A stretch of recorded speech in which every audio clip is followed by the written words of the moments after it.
Professor Fernando Rosário de Souza, para falar para vocês um pouquinho do Iluminismo. O Iluminismo é um movimento do século 17, 18, 1700 e alguma coisa, no qual os reis absolutistas começam a ser questionados, no qual a crença de que tudo acontece porque Deus quer, o teocentrismo, começa a ser questionada, no qual que quem nasce rico deve morrer rico e quem nasce pobre morre pobre, a sociedade estamental, começam a ser questionadas.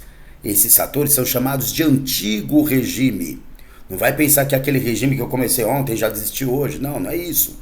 É um regime de regulamento de regras sociais, baseadas no absolutismo, em reis mandões, baseada em teocentrismo, tudo acontece porque Deus quer, e numa sociedade estamental que ninguém muda de classe social, que começa a ser questionado. Fala assim, olha, as coisas precisam mudar.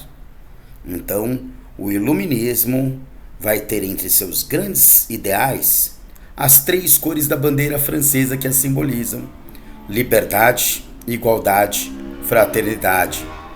Liberdade, o azul; igualdade, o branco; fraternidade, irmandade, o vermelho.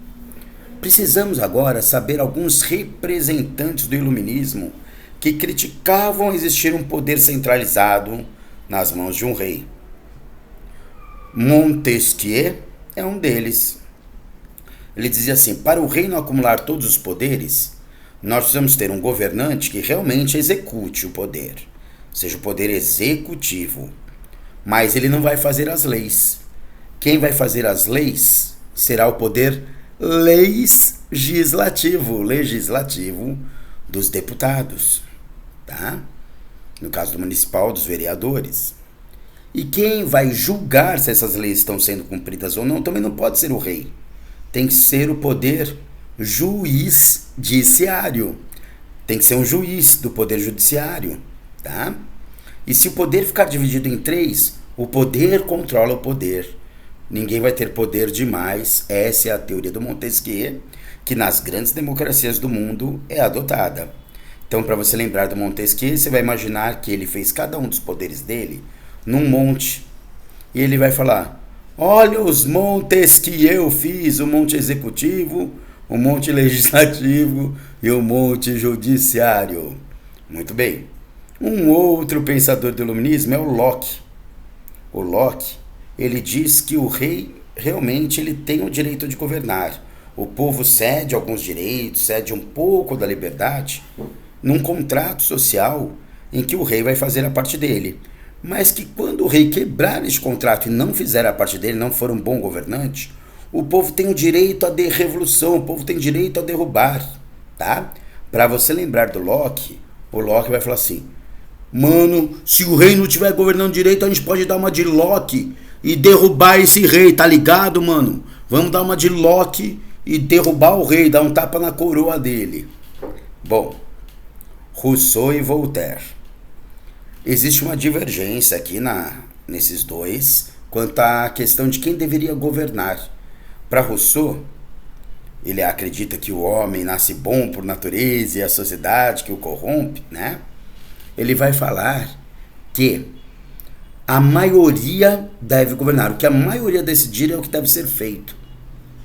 Voltaire falava assim: não dá para a maioria governar porque, infelizmente, devido às condições anteriores, a maioria não teve acesso a boas condições de faculdades, de escolas, acesso à cultura. Então vamos deixar os mais preparados, os mais sábios governarem. Como que você vai fazer para lembrar isso? Você vai lembrar que a maioria gosta do Renato Russo, do Legião Urbana. Ixi, vocês nem sabem direito quem é o Renato Russo, né? Mas os pais de vocês sabem. É preciso amar as pessoas como se não houvesse amanhã. Bom, procura lá, Renato Russo, Legião Urbana. A maioria vai gostar. E Voltaire, ele falava assim: se eu quiser governar, eu vou ter que ser sábio. Vou ter que ser sábio para governar.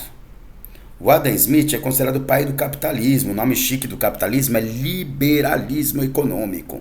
ou seja, que o governo não interfira muito na economia e deixe a livre competição, a livre concorrência estabelecer as regras. O que o Adam Smith não previa é que às vezes as competições podem ser um pouco desonestas, vai que alguma empresa decide usar mão de obra análoga à escravidão aí para ganhar competição, né? Às vezes acontece. E o Adam Smith não previa que neste caso talvez precise de alguma regulamentação estatal e não dá para deixar tudo na livre concorrência.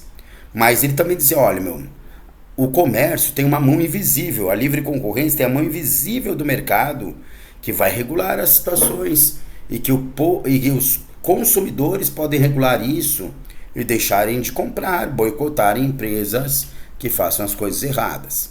Ele acreditava então na livre competição. Como que você vai fazer para lembrar que o Adam Smith dizia que deve haver livre concorrência, que o Adam Sandler e o Will Smith estão competindo para ver quem ganha o Oscar?